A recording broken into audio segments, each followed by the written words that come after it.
Everyone, good morning, welcome back to a new blog. দেখতেই পাচ্ছ ready ফেডি হয়ে গেছি, সাথে জ্যাকেটটা নিয়ে নিচ্ছি যদি বাইরে ঠান্ডা লাগে। আর এই হচ্ছে একটা ব্যাগ, এই হচ্ছে একটা ব্যাগ, আর কোনো ব্যাগ না, এই দুটো ব্যাগই হচ্ছে। শুভ এটা টানবে, এটা আমার পিঠে থাকবে।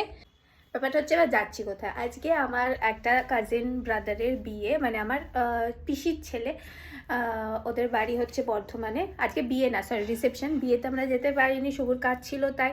তো রিসেপশানে আমার বিয়েতে খুবই যাওয়ার ইচ্ছা ছিল কিন্তু যেতে পারিনি। তো রিসেপশান আজকে যাচ্ছি। আর হলো শুভ এখন খাচ্ছে, তাড়াতাড়ি করে বেরোবো। সকাল সকাল যাওয়ার কথা ছিল কিন্তু কালকে মানে এসে এত টায়ার্ড ছিলাম আমরা। কালকে ব্লগ তো তোমরা এতক্ষণে দেখেই নিয়েছো, অ্যানিভার্সারি ব্লগ। আমরা আইটিসিতে গিয়েছিলাম, যদি না দেখে থাকো গিয়ে দেখে নাও একবার। আর হচ্ছে হ্যাঁ, এত টায়ার্ড ছিলাম যে আজকে সকাল সকাল ঘুম থেকে উঠতে পারিনি, এই কারণে একটু বেলা করে উঠেছি। তো বেলা করেই যাচ্ছি, বেরিয়ে পড়েছি আমরা। আসার সময় অটোওয়ালাটার উপর এত মাথা গরম হয়ে গেছে। এইখানে যেহেতু আমরা ঘাট পেরিয়ে যাচ্ছি কোন্নগর থেকে, এই কোন্নগর থেকে ওই সোদপুরের ওইখান থেকে যে অটো স্ট্যান্ড থেকে উঠি, ওইখান থেকে এই অবধি মানে অটোর সামনে অটোওয়ালাকে নিয়ে 4 জন বসে। 3 জন বসার নিয়ম এখানে, গলি গলির মধ্যে পুলিশ দেখে না জন্য 4 জন করে নিয়ে বসে। এত মাথা গরম হয়ে গেছে। আমি বললাম যেহেতু একজন আসতে বাকি ছিল, আমি একজনের টাকাটা দিয়ে দিচ্ছি, চলুন ছেড়ে দিন। বলে আমি আর একজন তুলবো রাস্তায়। এত মানে কি আর করবে। জন্মবাদে ঘাট পেরোচ্ছি। কিরে ভালো লাগছে? বাবা আমি সে তোর মতো করে হাসলাম, আমারও একটু একটু ভয় লাগছে। কারণ এইখানে না মানে পাইপ মানে কি বলে টায়ার ঝোলানো আছে ঠিকই, কিন্তু টায়ার নিয়ে কেউ বাঁচতে পারবে না, এমনভাবেই বেঁধে রাখা। একা এলে ভয় লাগে, এখন আরেকজন আছে তো জানি যে মরলে দুজনেই মরবো, তো ওর একটা সাহস একটা। একা মরলে ভয় লাগে, দুজন মরলে ঠিক আছে ভয়, তাই জন্য বড় ভয় সেরকম। এখন জল একদম স্টেডি আছে, যখন খুব এদিক থেকে ওদিক যায় তখন ভয়টা বেশি লাগে, ঢেউ ঢেউ ওঠে। এখন একদম শান্ত জল।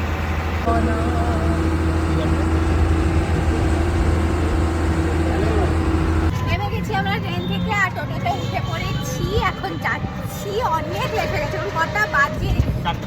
4:15 বাজে।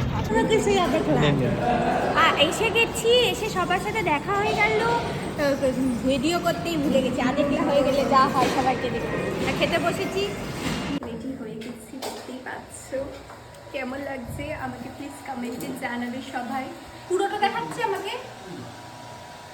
চুরি করা শাড়ি, চুরি করে মায়ের শাড়ি আমি পরেছি। আর এই যে ব্লাউজটা আমি কিনতে গেছিলাম, তোমাদের দেখিয়েছে এই ব্লাউজটা এই যে আমার মা সাজ দিয়েছে, দেখেছো? এই সাজ। আর এই যে বরকে দেখো, এই বইয়ের সাথে এই বর, হ্যাঁ এই বইয়ের সাথে এই পার নাকি আর দাদা যথারীতি এখনো রেডি হচ্ছে। দেখো হ্যাঁ মানে এটা কোনো মানে এতটা বয়স হয়েছে শুভ, একটা বয়স হয়েছে তো নাকি? এই বয়সে ছেলেরা বাবা হয়ে যায়। দেখতেই পাচ্ছি এই যে আলো দেবে আমাকে আগে, এই যে মোহন আমি আমাকে দেখেই নিয়েছো, আমি দেখলাম ও আবার কন্টাক্ট লেন্স পরেছে চোখে, কত সুন্দর লাগছে চোখটা দেখতে। আলোতে বোঝা যাবে, আলোকে দেখা। আমি কই ভালো আসবে না, এই তো কালোতে কালো। আর এই যে আমাদের বৌদি, খুবই সুন্দর লাগছিল দেখতে। আমরা এখন ফটো তোলার জন্য কথা বলছিলাম, যে ফটো তোলার পরিচয়ও হচ্ছিল সবার সাথে। দেন এই যে আমার মা আর পিসি 2 সাইডে দাঁড়িয়ে ফটো তুলছিল।